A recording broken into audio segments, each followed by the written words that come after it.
जब वो तिरंगा झंडा ऊपर जा रहा होता है और राष्ट्रीय गान बज रहा होता है, तो वो फीलिंग शायद एक एथलीट कभी भी अपने शब्दों में बयान नहीं कर सकता।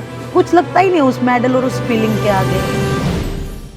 वो बहुत पावरफुल आदमी है। कितना हमने फाइट किया, हम 40 दिन तक रोड पे सोए, बहुत मुश्किल से उसके ऊपर FIR हुई कोर्ट में जाने के बाद। तो इसीलिए मुझे चुप होना पड़ा। अगर मैं आवाज उठाती तो मेरा करियर वहीं पर दबा देता, मुझे खत्म कर देता।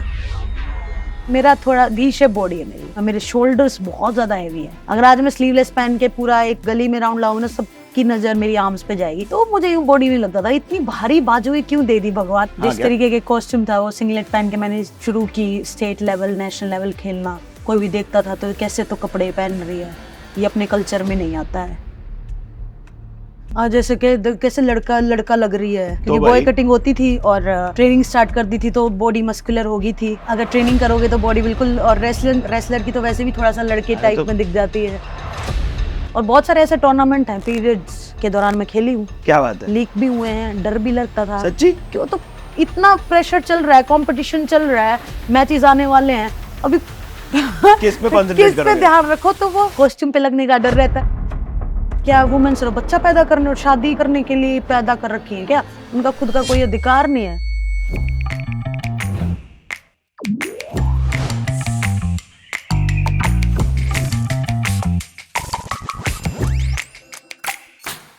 ये देखिए, मेल फेमिनिस्ट के 100 एपिसोड में हमारे पास पहली बार एक एथलीट आई है। Welcome to the male feminist. Sakshi, कैसी हो आप? थैंक यू, मैं बहुत बढ़िया। आप कैसे हो? एकदम बढ़िया यार। हम बहुत हैप्पी हैं इस बात से कि आप हमारे लिए टाइम निकाल पाई, हम विटनेस कर पाएंगे एक interesting conversation. And thanks to our partners at Clovia for supporting us. ये बताओ कि यार काफी पिछले साल जो अगर आप देखा जाए आपकी जर्नी, काफी ऊपर नीचे काफी कुछ हुआ है उसमें, कितना वो आपके मानसिक रूप को इफेक्ट करता है और उससे आप उभरती कैसे हो? सबसे पहले तो 2012 में मेरे साथ इंसिडेंट हुआ था। मैं आउट ऑफ इंडिया थी, एशियन जूनियर रेसलिंग चैंपियनशिप खेलने गए थे। तो वहाँ पे उन्होंने कमरे में बुलाया और थोड़ा गलत करने की कोशिश की, लेकिन मेरे रिएक्शन और मेरे उनसे पता चल गया कि शी इज नॉट इंटरेस्टेड। उससे पहले भी उन्होंने काफी बार लालच देने की कोशिश की कि मैं सप्लीमेंट्स दिलाऊंगा, मैं तुझे यहाँ से वहाँ मतलब बहुत ऊपर तक लेके जाऊंगा। तो वो लालच मैंने लिया नहीं। तो जैसा कि है कि किस लड़की को अच्छा लगता है, मतलब और पहली बार ये चीज़ हो रही है और मतलब फ्रीज, क्या समझ में ही नहीं आ रहा था कि उस टाइम रिएक्ट क्या करे। तो मेरा रिएक्शन तो था कि मैं तो रोने लगी और मैं कमरे से बाहर भाग गई थी।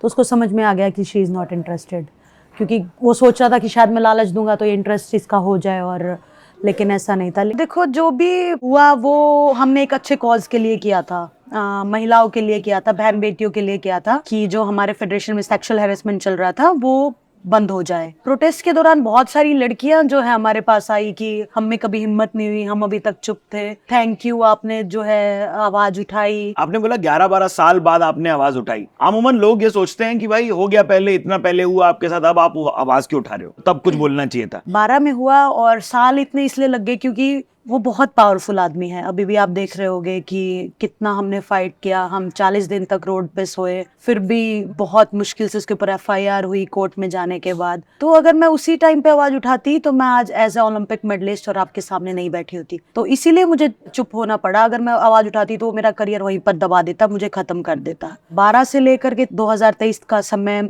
जैसे तैसे करके निकाला और हम चुप भी बैठ जाती मैं, लेकिन मेरा रीजन ये था कि ये चीज कंटिन्यूस चल ही रही थी। फेडरेशन में लगातार ये चीजें मुझे सुनने में आ रही थी। जो मेरी जूनियर लड़कियां थी वो भी बताती थी कि दीदी इस टूर्नामेंट में ये हुआ, इसमें ये हुआ। तो हमें यूं लगा कि अगर हम आवाज नहीं उठाएंगे तो कौन उठाएगा। आपको क्या लगता है जो आने वाली जनरेशन है उसको क्या चीजें सीखनी चाहिए कि वो बेहतर बन पाए हमारी महिलाओं के प्रति? सबसे पहले तो एजुकेशन इस चीज में सबसे इम्पोर्टेंट रोल प्ले करती है। घर का माहौल कैसा है आपका, पेरेंट्स आपको किस तरीके से आपको समझाते हैं, ये सारी चीजें अगर प्रॉपर तरीके से आप एक बच्चों को शुरुआती तौर से दोगे तो वो जरूर सीखेंगे और समझेंगे। स्कूल में भी इस तरीके की क्लासेस होनी चाहिए। मैं तो अब जहाँ भी जाती हूँ तो मैं इस चीज के बारे में जरूर बात करती हूँ। चुप मत बैठो। मैंने भी 11 साल बैठी चुप। मेरी अलग सिचुएशन थी क्योंकि मुझे मेरा करियर दिख रहा था। यूं है कि बात बोलने से ही बात बनेगी, चुप बैठने से तो होगा नहीं। माहौल भी बताया आपने बचपन का, तो आपका किस प्रकार का माहौल होता था घर का? क्योंकि दंगल पिक्चर के थ्रू हम रेसलिंग को काफी जान गए हैं, लेकिन आप बड़े बाल और नेल पॉलिश के साथ मेडल लेके आई हो। माहौल वही सेम था, क्योंकि सुनने में आता था कि बॉय कटिंग रखनी है और बिल्कुल ऐसे बॉयज की तरह रहना है तो ही परफॉर्मेंस आएगी।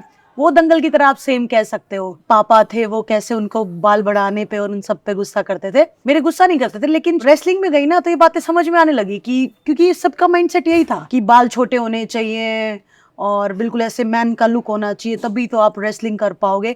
ऐसे नाजुक बाल बढ़ाने वाली लड़कियां ये सब नहीं कर पाती, कैसे करेंगी ये। वैसे भी बोला जाता है ये एक मैन स्पोर्ट है। लेकिन धीरे धीरे जब इंटरनेशनल जाना स्टार्ट हुए, इंटरनेशनल की जो बाहर की लड़कियां थी उनको देखना स्टार्ट हुआ, प्रॉपर उनके बाल बड़े हैं, नेल पेंट है, सारी चीजें हैं, तो धीरे धीरे करके ना वो माइंडसेट चेंज होने लग गया। लेकिन हमारे दिमाग में ये डाल रखा था कि बाल बढ़ा लिए तो करियर खत्म। ये बताओ कि क्या बोलते थे स्कूल में, बच्चे चिढ़ाते थे? जैसे कि कैसे लड़का लड़का लग रही है, क्योंकि भाई- बॉय कटिंग होती थी और ट्रेनिंग स्टार्ट कर दी थी तो बॉडी मस्कुलर होगी थी, क्योंकि अगर ट्रेनिंग करोगे तो बॉडी बिल्कुल, और रेसलर की तो वैसे भी थोड़ा सा लड़के अरे टाइप तो- में दिख जाती है। ये बताओ कि पेट्रियार्की हमारे देश में, क्या हम सब में, लड़कों में भी लड़कियों में भी भरी पड़ी है, तो आसपास उसका चलन देखती थी क्या? नहीं भाई, लड़का है तो एक तरीके से बड़ा करो, लड़की है तो एक तरीके से बड़ा करो। मेरे समय पे ना मतलब ये होता था कि जैसे मैंने बताया, आस पड़ोस के लोग भी बोलते थे कौन सा, कहाँ जा रही है, कौन सा स्पोर्ट्स कर रही है ये, क्या ही है, मतलब कुश्ती। हाँ कुश्ती, कौन खेलता है ये। और अपनी लड़कियों को बाहर नहीं निकालते थे। स्पोर्ट्स में तो बहुत दूर की बात है, मतलब नॉर्मल पढ़ाई करवा ली, शादी कर ली, दैट्स इट। हरियाणा में तो यही चलता था, 20-21 साल की हुई शादी कर दो और बस इनका यही है। लेकिन अब ये नहीं है। अगर हरियाणा में लड़की पैदा होती है तो पेरेंट्स प्राउड फील करते हैं कि हाँ हमारे घर बेटी पैदा हुई है। वाह जी। वरना तो आपने देखा होगा कि रेशो कितना कम था पहले, बॉयज मतलब लड़के इतने ज्यादा थे, लड़कियां कम थी। लेकिन अब भी वो रेशो बहुत क्लोज है और लड़कियां जो हैं बाहर निकलती हैं, मन चाहा स्पोर्ट्स करती हैं, जस्ट बिकॉज ऑफ कि इंडियाज के इतने मेडल आए हैं। मैंने रेसलिंग में जो है तो एक अलग वो सेट किया है कि हाँ रेसलिंग में भी ओलंपिक्स में जा करके मेडल जीत सकते हैं। तो ये मेरे लिए बहुत प्राउड की बात है कि मैंने कितनी सारी लड़कियों को एक रास्ता दिखाया है। सही बात है। वरना तो उनके में यही था, पैदा हुए ठीक है हम 20-21 साल की हो जाएंगी, शादी हो जाएगी, और ये उनके माइंड में डाल दिया जाता था। लेकिन अभी वो नहीं है। अभी वो घर से निकलती हैं, पढ़ाई करनी हो, चाहे कोई स्पोर्ट करना हो, कुछ भी करना हो। मैं एक चीज आपसे बुलवाना चाहूंगा, और ये सच है तो बताना, कि अगर ट्रेनिंग करें तो लड़की भी रेसलिंग में काफी ज्यादा मजबूत और काफी ज्यादा पंजा लड़ाने जितनी, क्या सब करने जितनी वो हो सकती है ना, स्ट्रॉन्ग। इसका एक छोटा सा एग्जांपल है, जैसे मेरा भाई है, वो मेरे से 2 साल बड़ा है, वो नॉर्मल उसने पढ़ाई की और बिजनेस कर रहा है, मैंने स्पोर्ट किया, तो मैं पंजे में उसको हराती थी। तो देख लो ना, ट्रेनिंग का और ताकत के खेल का कितना फर्क पड़ गया। फर्क पड़ता है ना। अगर हम, ये जो हमारा फेमिनिस्ट वो होता है दायरा, वो यही कहता है कि अगर हम आज से जेनेटिक ऑर्डर चेंज करते हुए चलेंगे तो क्या पता कोई सी पीढ़ी आए और बोले कि नहीं एक है, इक्वल है। मेरा ऐसा मानना है। नहीं देखो, डिफरेंस तो है, 100%। मैन वुमेन में है फर्क Not थोड़ा denying सा, that, हाँ जी। लेकिन यूं नहीं है कि अगर लड़की ताकत का खेल कर रही है तो वो भी बराबर की मजबूत हो सकती है। तो जब आप जाया करती प्रैक्टिस करने, तो वहां पर माहौल कितने लड़के लड़की होते थे? मैंने 2004 में रेसलिंग स्टार्ट किया था, जब मैं मात्र 12 साल की थी। तो वहाँ पे हम 3 से 4 लड़कियां थी, मतलब सारी मेरे से सीनियर, मैंने जस्ट ज्वाइन किया था, और लड़के काफ़ी थे। हाँ। और ट्रेनिंग भी लड़कों के साथ करनी पड़ती थी, रेसलिंग मैचेस भी, टेक्निक ट्रेनिंग भी, तो सारी चीज़ लड़कों के साथ करनी पड़ती थी, क्योंकि पार्टनर्स का बहुत कमी थी। क्योंकि 3 लड़कियां और वेट कैटेगरीज इतनी होती हैं बाहर खेलने जाने के लिए, तो अपने वेट के लड़कों को चूज करके उनके साथ ट्रेनिंग करना, ताकत का काम करना, तो वो यही था बस। हाँ। लेकिन अभी मैंने बताया, अभी तो समय इतना बदल गया है कि सेम सेंटर पे ना जहाँ मैंने स्टार्ट किया था, वहाँ 60 से 70 लड़कियां हैं। अरे वाह जी वाह। तो जब आप लड़कों के साथ ट्रेनिंग कर रही हैं तो क्या आपको कुछ बताया जाता है? आप कितनी कंफर्टेबल हो रही थी, और मतलब कितना टाइम लगता है उसमें एक कमराडरी पाने में? एक्चुअली इजीली कंफर्टेबल हो गए थे, क्योंकि कोचेस रहते हैं वहाँ पे, और जो भी ट्रेनिंग होती है वो सिमिलर होती है, जो उन्हें सिखाया जाता है वही हमें सिखाया जाता है। तो ऐसे ऑकवर्ड नहीं लगता था कि हाय मैं लड़के के साथ ट्रेनिंग कर रही थी। मेरा भाई भी मुझसे 2 साल ही बड़ा है, साथ में खेलना कूदना, घर पे मस्ती मजाक, तो इतना कोई प्रॉब्लम हुई नहीं, मतलब कि भाई मैं लड़कों के साथ ट्रेनिंग कर रही हूँ। तो वो शुरुआत से कोचेज होते थे, तो वो आदत पड़ गई। आज भी हम लड़कों के साथ ट्रेनिंग करते हैं, कोई फर्क नहीं नहीं पड़ता। कोई फर्क नहीं पड़ता। मैं एक स्पेशल सेगमेंट के बारे में आपको बताना चाहता हूँ, जिसका नाम है सुपर पावर्ड बाय क्लोविया। जो क्लोविया की को-फाउंडर भी है ना, नेहा कांत, उनके पर्सनल एक्सपीरियंसेस से उन्होंने ये स्टार्ट किया था कंपनी। जब वो बड़ी हो रही थी, नोटिस किया था कि बहुत सारी गर्ल्स ड्रॉप आउट हो रही थी स्पोर्ट्स के अंदर से। जब वो प्यूबर्टी के आगे बढ़ती थी। तो क्या ये आपने भी नोटिस किया कि एक उम्र के बाद बहुत सारी लड़कियां ड्रॉप करती हैं स्पोर्ट्स से, क्योंकि उनके पास या तो समझ नहीं होती या उनके इर्द गिर्द लोगों को समझ नहीं होती थी? असल में ये था कि आती ही बहुत कम लड़कियां थी। एक बार मतलब यूं है कि आने के बाद ऐसे स्टेप बैक लेना बहुत मुश्किल, मतलब देखा है ये चीज में हो सकता है, लाइक इंजरीज को चल लेते हुए, जैसे हमारे समय में इतनी कोई फैसिलिटीज नहीं होती थी, फिजियोज नहीं होते थे, स्पोर्ट्स इक्विपमेंट्स नहीं होते थे, तो इंजरी हो जाती थी तो वो पीछे हट जाती थी। बट जनरली आई थिंक जो हमारी लाइन ऑफ क्वेश्चनिंग है कि यंग एज में स्पोर्ट्स की तरफ इंटरेस्ट जो शो करती है उनको सोसाइटी उतना इंकरेज भी नहीं करती, उनको डिस्करेज किया जाता है, क्योंकि जैसे आपने बताया हाथ ऐसे हो जाएंगे, दिखेगी इस वर्गी, तो वो मेरे ख्याल से कटाक्ष भी कई लोगों को दिमागी स्तर पे वो कर देता हाँ, है। बहुत सारी लड़कियों को, मेरे समय में बहुत सारी लड़कियां हटी होंगी पीछे, उनको सुनने में आया होगा या उनको टोंट मिला होगा, आस पड़ोस के लोगों की सुन करके पेरेंट्स ने उनको रोक लिया होगा, पता नहीं समाज क्या बोलेगा। लेकिन मैं लकी रही इस मामले में कि मेरे घर वालों ने पूरा प्रोटेक्ट किया और इन सारी चीजों से ऊपर उठ के मेरा सपोर्ट किया। बट मेरे ख्याल से ये भी है ना कि एक तरीके से इनरवेयर के अंदर अगर आप जस्ट स्पोर्ट्स ब्रा में खेल रहे हो, उसमें भी संस्कृति को ले आया जाता है कि भाई हमारे में ऐसा नहीं हुआ कर था, सकते। ये भी हुआ था। जिस क्या? तरीके के कॉस्ट्यूम था वो सिंगलेट पहन के मैंने शुरू की स्टेट लेवल नेशनल लेवल खेलना, कोई भी देखता था तो कैसे तो कपड़े पहन रही है, ऐसे थोड़ी होता है कि जितना सिंगलेट होता है, ये अपने कल्चर में नहीं आता है। लेकिन कितना ज्यादा इंपॉर्टेंट है राइट स्पोर्ट्सवेयर पहनना, वो आपके एक्शन में कितना इफेक्ट करता है, कितना आपको उससे मदद मिलती है, ये बताइए ना। बहुत, लाइक अगर मेरा सिंगलेट, मेरा कॉस्ट्यूम जो है कंफर्टेबल है, तो मेरे मूव्स, मेरी मूवमेंट, मेरे में फ्लेक्सिबिलिटी, वो मेरी बॉडी मूवमेंट को रिस्ट्रिक्ट नहीं करेगा। चाहे स्पोर्ट्स ब्रा हुई, चाहे अपना कोई भी इनरवेयर हुआ, शॉर्ट्स हुआ, तो वो अगर कंफर्टेबल और अच्छा हुआ ना, तो वो हमारे मूवमेंट्स को रिस्ट्रिक्ट नहीं करेगा। हम फ्रीली हर मूव कर सकते हैं। और रेसलिंग में तो आपने देखा होगा क्या क्या मूव्स हो जाते हैं, मतलब ऊपर नीचे, गर्दन इधर, हाथ उधर, पैर कहीं निकला हुआ है, तो कंफर्टेबल होगा इनरवेयर तो बहुत हेल्प मिलती है। हाँ जी, क्योंकि मुझे काफी रिसेंटली भी पता चला 2-4 साल पहले कि स्पोर्ट्स वेयर में भी डायनामिक मूवमेंट के लिए अलग और योगा के लिए अलग और सबके लिए अलग बनाया जाता है। अलग होता है, अलग होता है। रेसलिंग का अलग होता है, थोड़ा ज्यादा स्ट्रेचेबल होता है क्योंकि मूवमेंट्स बहुत ज्यादा होती हैं। योगा का अलग होता है, बैडमिंटन की किट अलग होती है, टेबल टेनिस की अलग होती है, तो सबकी अलग उसी के हाँ अकॉर्डिंग वो बनाई जाती है। एज अ फीमेल एथलीट आपको कभी खुद बॉडी इमेज प्रेशर हुआ? मेरा थोड़ा वी शेप बॉडी है मेरी, मेरे शोल्डर्स बहुत ज्यादा हैवी है। अगर आज मैं स्लीवलेस पहन के पूरा एक गली में राउंड लाऊं ना, सबकी नजर मेरी आर्म्स पे जाएगी, तो मुझे यूं बॉडी नहीं लगता था। इतनी भारी बाजुएं क्यों दे दी भगवान। सूट नहीं पहन सकती, स्लीवलेस का कोई ड्रेस पहनने में मुझे थोड़ा सा अजीब लगता है। आज भी मैं कॉन्फिडेंटली वियर कर सकती हूँ, अभी मुझे लगता हाँ है तो है मेरी, अभी मैं खुली पहनती हूँ। पहले तो मैं ये बोलती थी मुझे सिर्फ ड्रेस पहननी है इतनी या सिर्फ इतनी भी नहीं जाएगी क्योंकि मेरी इसमें बाजू दिख जाएगी, और इतनी का तो सवाल ही पैदा नहीं होता। हालांकि मैं हमारा रेसलिंग सिंगलेट इतना ही है, हाँ, उसमें शर्म नहीं आती थी क्योंकि उसमें तो हम खेल रहे हैं, स्पोर्ट्स एक्टिविटी कर रहे हैं। लाइक वैसी dresses, like lehenga, sari, suit, अब आप सब पहन लेते हैं? हाँ, अब मैं सब पहन लेती। ये बताओ कि हम मैरी कॉम जी का इंटरव्यू देख रहे थे कोई, और वो बोल रही थी कि कैसे कईयों बार उनके साथ ऐसा हुआ कि उनके पीरियड्स थे और वो मैच खेल रही थी। तो ये कितना क्लिष्ट समय होता है, क्योंकि एडो में तो बड़ा इन्हीं को वो किया जाता है कि ओ भाई ये देखिए बैडमिंटन खेलते खेलते कैसे लड़की ने पीरियड पे है लेकिन कॉन्फिडेंट है। मैनी टाइम्स, मतलब काउंटेबल ही नहीं है ये चीज। तो ट्रेनिंग में तो आती थी, और बहुत सारे ऐसे टूर्नामेंट थे, मेरे मेन टूर्नामेंट थे जहाँ मैं पीरियड्स में थी। लेकिन वही बात है कि आदत होती है इस चीज की, सालों साल ट्रेनिंग कर रखी होती है कि प्रैक्टिस में पीरियड्स में हूँ और कैसे हमें उस बॉडी को चलाना है, कैसे प्रिपेयर करना है। लाइक पहले हीट बैग रखना है, बॉडी को प्रिपेयर करना है, प्रॉपर तरीके से स्ट्रेच करना है। पेन हो रहा है तो थोड़ा कॉफी ले लेनी है, जितना गर्म चीज लोगे आप उतना रिलीफ मिलेगा। अच्छा, ये आपकी बॉडी के लिए काम करता था। तो लकीली मैं उन एथलीट्स में नहीं हूँ जिन्होंने पीरियड्स में कभी रेस्ट लिया हो, मतलब उनको रेस्ट लेना पड़ता हो। किसी को मतलब इट डिपेंड्स ऑन बॉडी, किसी को ज्यादा पेन होता है, किसी को कम पेन होता है। तो लकीली मुझे बहुत मतलब कम पेन होता था, तो मैं मैनेज कर लेती थी। और बहुत सारे ऐसे टूर्नामेंट हैं पीरियड्स के दौरान मैं खेली हूँ। क्या बात है? लीक भी हुए हैं, डर भी लगता था। सच्ची?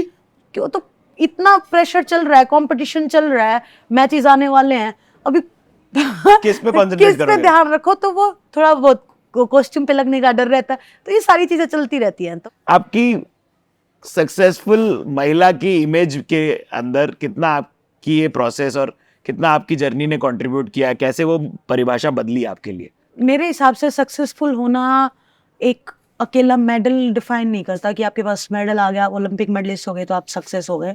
मेरे लिए सक्सेस की परिभाषा है लाइक एक अच्छा व्यक्तित्व साथ साथ होना। हालांकि वही बात है, मेरा मेडल आया है, नेक्स्ट ओलंपिक्स में किसी का आएगा, फिर किसी का आएगा, आएंगे जाएंगे, सब भूल जाएंगे, पीछे वालों को आगे वालों को सब याद रखेंगे, लेकिन उनको सब याद रखेगा जो एक अच्छा इंसान होगा, जिसका एक व्यक्तित्व अच्छा होगा। तो एक सफल महिला बनने के लिए आपको अचीवमेंट के साथ साथ अपना व्यवहार, अपना नेचर भी हमेशा अच्छा रखना होगा। बहुत सही बात बोली आपने।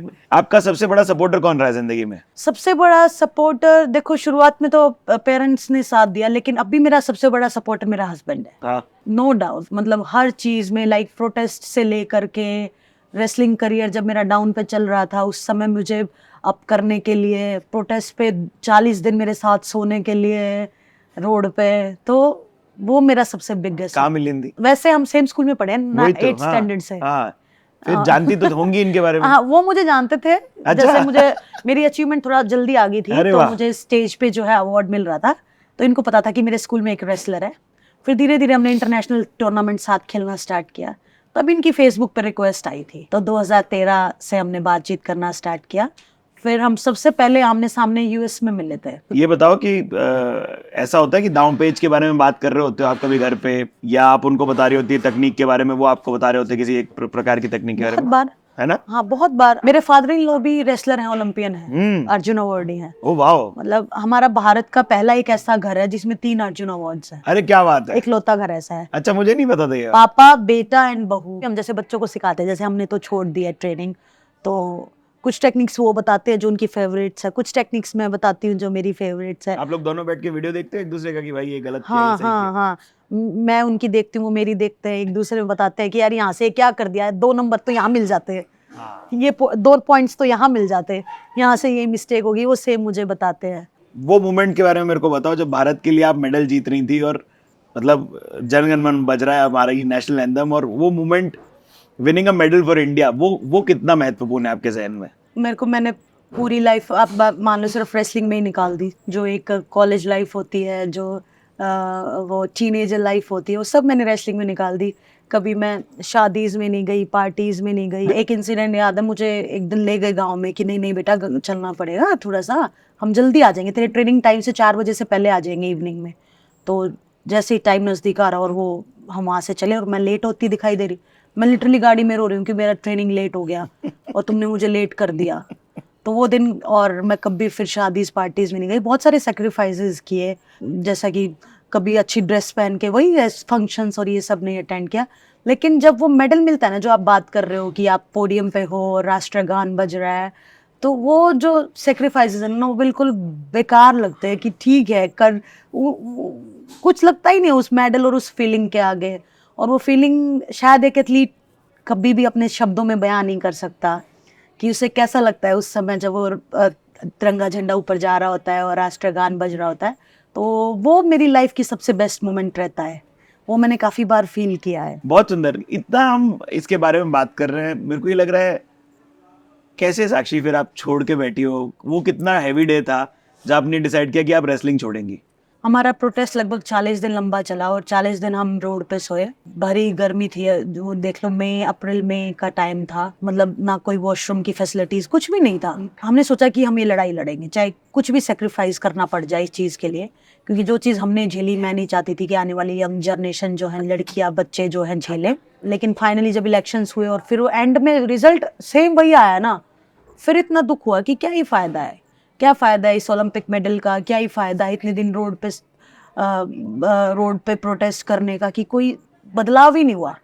तो मैंने सोचा कि नहीं, अब रेसलिंग नहीं होगा। उन्हीं लोगों के बीच में जिनके खिलाफ लड़ाई लड़ी है, उन्हीं लोगों के आगे रेसलिंग करनी है, तो वो मेरे बस की बात नहीं थी। इसलिए मैंने सोचा कि नहीं, अभी मैं रेसलिंग नहीं होगा। हालांकि वो 21 दिसंबर 2023 का दिन था, मुझे आज भी याद है।